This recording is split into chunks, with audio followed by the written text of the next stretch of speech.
নমস্কার বন্ধুগণ, welcome to Riya's lifestyle. মাছে ভাতে বাঙালি। হ্যাঁ, বাঙালির ঠিক এই নামটাতেই পরিচিতি, কিন্তু তা বলে কি চাইনিজ আইটেম দিলে বাঙালি খাবে না? তা তো একদমই নয়।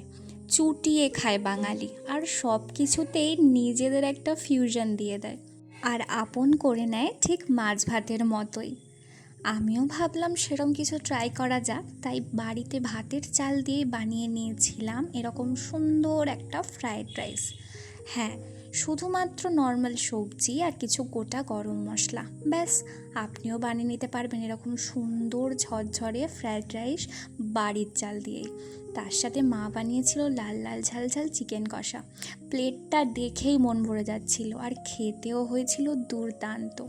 এরকম সুন্দর ঝরঝরে রাইস আর চিকেন দিলে বাঙালি কিন্তু মাছ ভাতও খানিকক্ষণের জন্য ভুলে যাবে। আমিও ঠিক এরকমভাবেই সুন্দর করে লাঞ্চটা সেরে নিয়েছিলাম। তো আজ এটুকুই। আরও নতুন ভিডিওতে দেখা হচ্ছে। লাইক, শেয়ার, সাবস্ক্রাইব করতে কিন্তু একদম ভুলবেন না।